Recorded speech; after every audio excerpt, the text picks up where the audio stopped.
Hey, good to have you here. No matter if you just happen to stumble on the show for the first time or if you're a regular listener. A Breath of Fresh Air is all about hearing from your favourite music artists from the 60s, 70s and 80s. And I hope you're enjoying the yarns. Now, on to our special guest this week, who is part of a band known as one of the greatest soul groups of the early 70s. The group was formed in the mid-50s as a doo-wop act. They joined Motown and later left that label to produce a number of soul classics. The band, in case you haven't guessed it yet, are Detroit's legendary Spinners, one of the most iconic and enduring groups in R&B history. With a towering legacy spanning over 60 years, the Spinners are still very much around today, with bass singer Jessie Peck having been with the group for decades, second only to original member Henry Fambrough. Sandy. Jessie Peck, very nice to meet you. Tell me a little bit about the history of the Spinners. I know that they started out back in the late 50s, didn't they? Yes, matter of fact, to be exact, the Spinners became a group way back in 1954 in Ferndale, Michigan, before they got with Motown, where the big hit that most of us know and love came to be, and that was "It's a Shame." It was Motown where "It's a Shame" came out, and at the same time, the Spinners were making our departure as the contract was ending. And we made the move to Atlantic Records for a phone call from a lady you may know of. What's her name? Oh, yeah, Aretha Franklin. Right. Oh, I want you to tell me about that, but you're moving too quickly through their history. So they started, as you said, in the mid-50s as a doo-wop act, and the first of their recordings was That's What Girls Are Made Of in 1961. How did they get to join Motown? Well, actually, there was a merger, if you will, between Tri-Fi and Motown. So if you were part of Tri-Fi during the merger, then instantly upon acceptance, then yes, you are now under the Motown umbrella, which you would think that's a wonderful thing, especially back in that time. Yeah. But for the Spinners, it didn't mean instant fame. It didn't mean shows and big hits, right away. The Spinners, actually worked at Motown. Pervis worked in the mailroom. Bobbie Smith and Henry Fambrough, they were drivers. I think Henry drove Berry Gordy's mom around wherever she had. Bobbie Smith, he was a chauffeur as well. In fact, he picked up the Jackson 5 when they made their first trip into Motown. He picked them up at the airport and brought them in. So the Spinners were basically working at Motown, but not as artists. Wow. And meanwhile, Marvin Gaye, who actually played drums on one of the Spinners' earlier songs, The Temptations, Diana Ross and the Supremes, these other groups were getting all the glory. They were getting the attention. The guys asked at one point, hey, what about us? When are we going to get, our chance to shine? And Barry was busy doing other things. In fact, if you read his autobiography, Berry Gordy himself states that his one regret was that he didn't spend more time with the Spinners. By the time It's a Shame was released, and Stevie Wonder wrote that song for the Spinners, and it sat on the shelf for probably over a year until Stevie Wonder actually complained, hey, I wrote this song for them, when's it going to come out? So, Stevie Wonder being the golden child or one of, like Smokey Robinson of Motown, they pushed it out on Stevie's complaint, and it hits the airwaves, and the song just took off like that. Meanwhile, at the same time, the Spinners' contract was ending, and they're tired of sitting around and just doing nothing. And Henry Fambrough, this guy here, he got a call from Aretha Franklin, who started talking to, the guys about moving to Atlantic Records. She was doing well there, and she thought it would be a better suited label for the Spinners as well. So, as It's a Shame was receiving airplay finally on the air, the Spinners were making a transition to Atlantic Records. So imagine Berry Gordy sitting in his office. He's like, okay, we got another hit on the radio. Who's that? Who are those guys? And the staff says, well, they're the Spinners. He said, great, get him in my office right away. And they told him, you're too late. They're already gone. Atlantic Records, that's where the phrase Motown Philly was actually born, from the Spinners leaving Motown, going to Atlantic Records in Philadelphia. And from there, all the other mega hits that we know of today were actually from I didn't realize that at all. Oh, How that's a about that? great story. And of course, they spent quite a while at Motown. They must have spent years just doing those menial jobs and waiting for Berry Gordy to pay them some Imagine. attention. Imagine that, yeah, waiting for your big moment there while the other groups are rising and excelling. Guys are coming in and just passing the spinners up, and I'm sure it was torture. But the Atlantic Records deal coming through when it did, it was just major. From there, the Spinners worked with Harvey Fuqua. He was the one that came with all those great hits, and there were other groups that he could have worked with. But he insisted. He said, I want those Spinners. I want to work with those guys. And that's where things came to be. So between he and Linda Creed and one or two other great writers, but mostly those two, that's where most of the Spinners' mega hits were actually born. When they did move to Atlantic, they had a new co-lead singer by the name of Philippe Wynne. He provided an incredible sound for them too, didn't he? He really became very, very well known for vocal harmonies and for his incredible falsetto voice. Yes, he did. And then the way that came to be originally before Felipe, it was G.C. Cameron. He actually sang lead on It's a Shame, the big Motown hit. But when it came time for the Spinners to depart from Motown, well, GC decided maybe he had a better shot staying with Motown. So he decided to stay with the Motown label while the rest of the guys made the transition to Atlantic Records. And that was when Felipe Wynne came on the scene, and yeah, the fans just loved him. He was probably the most recognized spinner to this very day. And what God happened rest to his soul. GC Cameron? What happened to his career? He came out with a couple of great songs. There's a song, the song I love most from him, besides his singing on It's a Shame. There was a movie called Cooley High that came out back in the day. I can't remember the year specifically, but in that movie, there's a song that G.C. Cameron sang, a song called It's So Hard to Say Goodbye to Yesterday. A wonderful singer, a dynamic performer. And actually, I got to meet him a few times. Most recently was at a Motown tribute. We donated some uniforms and things like that to Motown during one of their expansions. They're still expanding and growing the Motown Museum, and I think that's fantastic. But they were finally acknowledging and recognizing the Spinners. Prior to that, I had taken the Motown tour quite a few times, and there was never any mention of the Spinners, not even a single solitary photo. So to at that moment be embraced by Motown as well, and being able to meet and perform with G.C. Cameron was a wonderful experience. The guys did go on with Felipe Wynne, and again made a number of hits with Felipe that we all know and love. It seems like G.C. Cameron might have pulled the wrong rein then by deciding to stay with Motown because, as you said, the Spinners went on with Atlantic and had huge hits, didn't they? One after another, they couldn't put a foot wrong. That's a question that I'm going to ask him. The next time I get to talk, and be around GC, if he can go back to that critical moment, would you have gone to Atlantic Records with the rest of the guys, or would you have still made the same decision to remain at Motown? Yeah. I would love to hear what he would say to that. Yeah. The Spinners had so many hits between 72 and 77. I'll Be Around, Could It Be I'm Falling in Love, The Rubber Band Man. Which is your favorite of all those hits?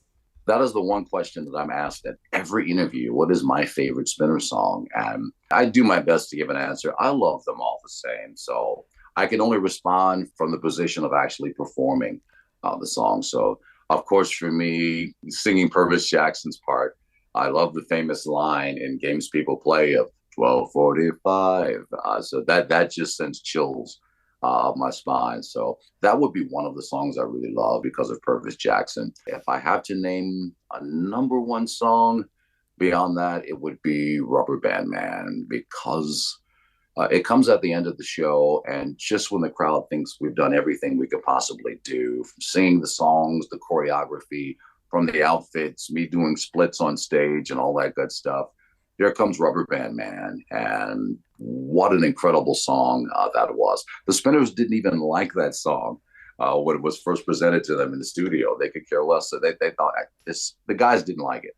It was their least favorite song. Really? Yeah. Once it came out, it became a hit. Bobbie Smith, he would say himself, once it was released, I love Rubber Band Man. Great song. But for me, that's probably, if I have to pick one, That would be the greatest song as far as the our live concerts is concerned. We pull out the giant rubber bands for Rubber Band Man, and at one point the entire theater goes black. All the lights are out. The strobe light comes on. All of a sudden, it's the '70s again, and we're dancing with the rubber bands, and the crowd's just going crazy. The Rubber Band Man song is about a guy who makes incredible sounds with a rubber band stretched between his toes. That rubber band sound was simulated in the bass line when the instrument was run through a device called the funk box. The Spinners' producer Tom Bell wrote this song for his son. Bell had written theme songs for all of his children, but the Rubber Band Man was the only one that was ever recorded. Harvey Fuqua wrote most of the songs for the Spinners, along with Linda Creed, and he requested specifically that he be allowed to work with the Spinners above and beyond any other group that was on the label at that time. Why did he so believe in them? He was attracted to the harmonies. I think there was a dominant seventh chord that he heard in That's What Girls Are Made For that got his attention. It quite thrilled him. The harmonies that the Spinners used was different. It wasn't the standard harmonies that you would hear from the other old school groups. It was different. If you've ever heard the guys do Route 66, you have to hear that song. That's a beautiful song. There's even Tenderly, Pervis has a part of the end of that song where all the singing stops. Pervis says, tenderly. You grew up listening to them, didn't you? You were a huge fan as a child. Not only did I grow up listening to the Spinners, the first concert I ever saw as a child was a Spinner concert. Uh-huh. My parents took us, my brother, sister, and I, to a local state fair. Later in the evening, they're dragging us to this concert. And all I'm thinking is, well, Dad, you promised me I could ride the bumper cars again, but now we've got to sit at this concert. It's Mom and Dad's turn to have a good time. And of course, Imagine Kids, we're sitting there like, yeah. And the guys come out on stage. And as soon as they started performing, I'm like, oh, I know these songs from the radio. So I'm enjoying it, just like the kids we see today who come to our concerts under duress. And by the third song, it was when Pervis sang, when they sang Games People Play. When Pervis hit that line, 12:45, and the crowd just erupted from that simple line. And I looked at my parents, I said, Mom and Dad, I said, that's what I want to do when I grow up. I had no idea as a child in saying that's the actual group that I would be a part of as an adult. So wonderful for me to join the group that was my first concert experience. It's been tremendous, and I enjoyed and loved having the approval of Henry Fambrough, original Spinner, Bobbie Smith, original Spinner, and even the gentleman whose parts I was singing, the legendary Pervis Jackson, who was deceased at that time. That's why I auditioned and was able to come in. The entire family from Pervis Jackson, they all accepted me with open arms. Jessie, the original Spinners had all gone to high school together, hadn't they? And they formed the group then, originally known as the Domingoes, yeah? Yeah, and that's a trivia question that I ask the fans. I tell them, I take them back down memory lane, and I say, well, 1954, a group of guys got together, they formed a group, they called themselves what?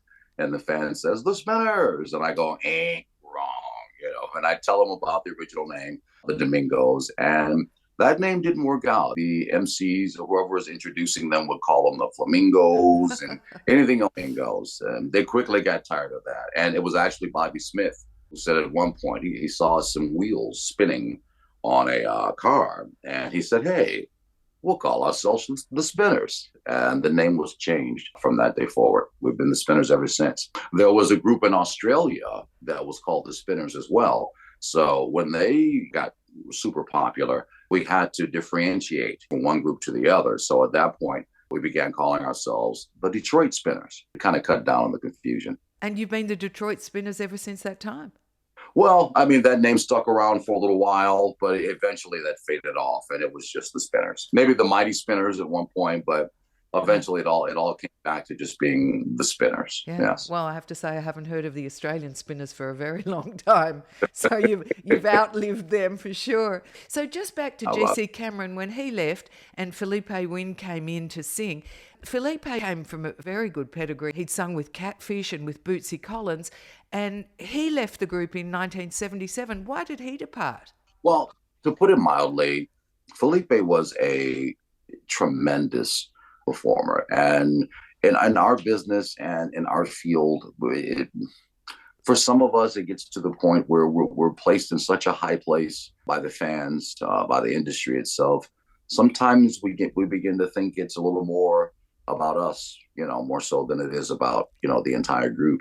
I know at one point, Felipe wanted to change the name of the group to Felipe and the Spinners. Well, once the guys found out what the meeting was about, they basically stood up and walked out the room. Yeah, that's not going to happen. Yeah, right. Oh, well, you don't need to say anymore, really. That explains it all. Yeah, yeah. It was kind of that thing going on. And, eventually he decided that he would do fine on his own. And so he left the Spinners at a point, and that's when he joined, as you mentioned, George Clinton. He did the song Knee Deep. He's all over that song. He is a critical part of that song and its success, but he never achieved the level of success that he had as a spinner once he left the group. There's another one to ask him if he had his time over again, would he do the same? Yeah, which I think I know the answer to that one. Well, as a matter of fact, without being too specific, the conversation I had with Henry, he expressed to me, and Bobbie as well, he was alive, God rest his soul, that in so many words, Felipe Wynn did say, hey, I learned the hard way, that basically this is where he should have stayed. Of course, Felipe passed away in 1984. Yes. The Spinners had a lot of hits in the late 70s. As the music started to change into disco, they adjusted their style from soul and started doing more disco medleys, stuff like Working My Way Back to You, Forgive Me Girl. Mm-hmm. They were able to kind of keep up and reinvent themselves, weren't they? That's right. And by that time, John Edwards had joined the group, and he was a big part of the Spinners during the disco movement in that 70s area. And he sang lead on Working My Way Back to You, Forgive Me Girl. He was a great addition. He's retired now? Yes, he is. He's retired. Actually, due to some health issues, John Edwards was no longer able to continue to perform. But he did join us some years back, I think over a decade ago. We appeared on a TV show called Unsung. He was in a wheelchair, and they brought his chair up onto the stage, and Charlton Washington, who was singing John Edwards' parts, he gracefully handed the mic over. Yeah, and John sang his parts, and it was a very emotional moment for all of us. It was so incredible. But Bobbie and Henry were still with us at that time. So their brother John Edwards got to come back, and we reminisced and had a wonderful time. That was an incredible episode and one of my greatest moments on stage as a spinner. I can imagine. The Spinners lost Billy Henderson and Pervis Jackson in 2007 and 2008 respectively, and that left Henry Fambrough as the lone surviving original spinner. That left Henry and Bobbie Smith as the last two surviving members, right. Yes. And Bobbie Smith unfortunately passed in 2013. So yes. Henry, as it stands today, is the sole survivor. He's the sole survivor. He's the last man standing, the last original member, yes, of the Spinners. And how's he doing? He's doing fine. We just did a performance in D.C. It was a huge, huge honor to perform for Dionne Warwick and see her sitting there, and she was so proud and so happy, and we couldn't have been any happier. It was wonderful. You've had a few fabulous moments through this career of yours, haven't you? We haven't even touched the sides as yet. Just going back to Henry, so what you're telling me is that he kept performing with the group all the way up to 2023. Yes. And still is able to perform and sing and is passionate about it as always. His passion is still very much there, and he still wants very much to continue to perform as a spinner and be with his guys, as he calls them. We are his guys, but he has retired, and he's still our leader. We just don't have him on stage with us anymore. So for me, being the senior member of the group at this point, I've been a spinner for close to 17 years now, but the time has gone by so quickly. But fortunately, I had the tutelage and the guidance of two original spinners who were still with us, Bobbie and Henry. And while the crowd thinks it's great, they love what we do, Henry was a little tougher, Henry sees the things that the audience doesn't. And you have to correct those things, or those little cracks, before they become gaping holes that the audience can see. There's a very high standard for the spinners that we have to uphold, and it's an honor to do so. as the Spinners lost members one after another, did Henry oversee the audition process and the selection of new members to take their place? Yes, he did, including my audition, which was only supposed to take a couple of weeks. I auditioned well, Pervis passed away in early August of 2008. And I auditioned later that month in 2008. And I asked Henry then, well, how long will this take? When will we be making your decision? And he said, well, we've got to do this kind of quickly. It'll probably be a couple of weeks. That 2 weeks turned into 3 months, 3 agonizing months, just waiting and waiting and waiting to get that call. When finally in November of '08, I did get the call from Bobbie Smith and Henry Fambrough congratulating me and telling me, yes, you are now one of us. In terms of your own background, I know that you were interested in acting at the age of about 14. You became the lead male role in the stage play Evita, and you were part of a group also that opened for Millie Jackson, the Manhattans, the OJs, a whole bunch of people. So you certainly weren't a stranger to performance on any level, were you? No, yeah. I've been performing since the 3rd grade. And by the time I reached high school, I was actually doing gigs even then. So by the time I joined the Spinners, there was no nervousness. There was never any stage fright or anything like that. I came to the realization that the folks in the audience, they're here to see you. They paid to see you. Since the stage is my home, it's like having thousands of people in my living room. And I'm the host, and I throw the greatest parties, by the way. The Spinners choreography is the most difficult choreography of any group, old school or new, that I've ever seen. So really? I was working real hard, on the choreography to get the steps down right. The combination of dance moves and singing is pretty much a lost art today, isn't it? There are only very few groups who still carry that tradition through. So the demands on being a spinner, I would imagine, are far greater than if you were just joining a singing band. Can you talk a little bit about that combination and what that gives the audience? All right. Well, first I have to give credit to the choreographer, the man who groomed the Spinners for their onstage performance, and that would be the legendary Cholly Atkins, Cholly. He worked with, from my understanding, all of the Motown acts, and beyond, even with Atlantic Records. He worked with the groups on their choreography, their dance moves, their stage presence, and whatnot. And he was quite hard on the Spinners. He really was. There was no slacking. And maybe I wasn't there then, but apparently he saw something in them, an ability to move and perform that made him pull out his best stuff. Our show, performance-wise, take out the singing and just the choreography. It's a very tedious performance. It takes a lot from an artist, from any person, to go on stage and do what we do movement-wise. There's no room for getting tired or anything of the sort. You've got to be able to step. You've got to be on cue. You've got to be in line with the rest of the guys so we look uniform. And then on top of that, and above and beyond anything else, you have to be able to stand at that mic and sing in perfect pitch while doing your moves. So very difficult. And there are some groups that probably couldn't cut that, but the Spinners were able to do so. Very few groups left today that are doing that. I mean, the ones that were taught during those days of Motown, as you're saying, groups like the Temptations, the Four Tops, and the Spinners, I actually can't. Oh, I suppose the Jackson 5 as well. There you go. Probably sum it up, really, wouldn't they? I can't think of anybody else that's doing that today. Yeah, it's kind of hard to think of anyone else that's still doing it. I mean, and if I thought hard, the only thing I could come up with, and it would be a little while later, would be the Whispers. They were a phenomenal group from the 70s and 80s, and their choreography and their steps were just incredible. And of course, the uniforms, as you refer to them, they're legendary pink suits. That was all part of the act too, that everybody had to dress to the nines and present as best you could. Yeah, and that's a loss. And shout out to Harvey Krantz. He did, I want to say, almost all of the Spinners uniforms, but even for a lot of other Motown acts, R&B acts, country acts, rock and roll groups, they all used Mr. Krantz for their uniforms. He came out with some nice pieces. You have groups today that go out and they're all wearing different outfits, or, and then that's fine if you can carry it off. You don't expect the Jacksons to all be dressed the same way. Everyone has an image, and it makes sense. But there are groups that today go on stage, and we're entertaining the audience. So we're supposed to put on all the fancy schmancy and all that, the glitz and the glam and all that, and give them a great show.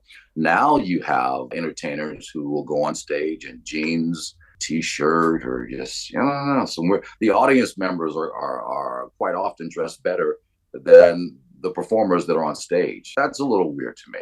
You know that saying, everything old is new again. I wonder if Mm. by your continuing the legacy of the Spinners and entertaining audiences in this way still, maybe the younger groups will catch on and start doing same.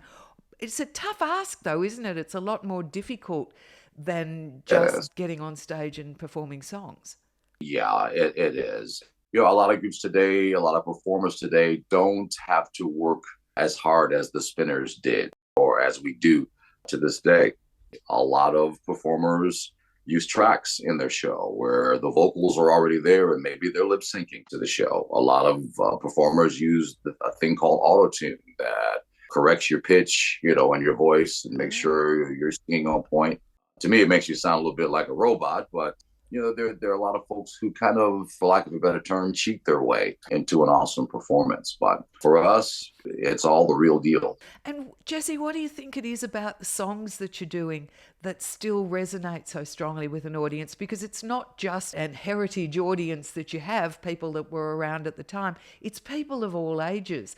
And the songs are still as relevant today as they were in the 60s and 70s. What is it about those songs? I think it's the quality of the music. I think it's the sincerity of the music. I think it's the pureness of the music. These aren't just songs that are thrown out hoping that they'll stick to the wall, hoping that folks will catch on. Back then, music was more solid. It was a lot less gimmicky. You had to really have the strong content. You had to have great lyrics, great music, behind it. You had to have artists singing the music that the audience could relate to or look up to and admire.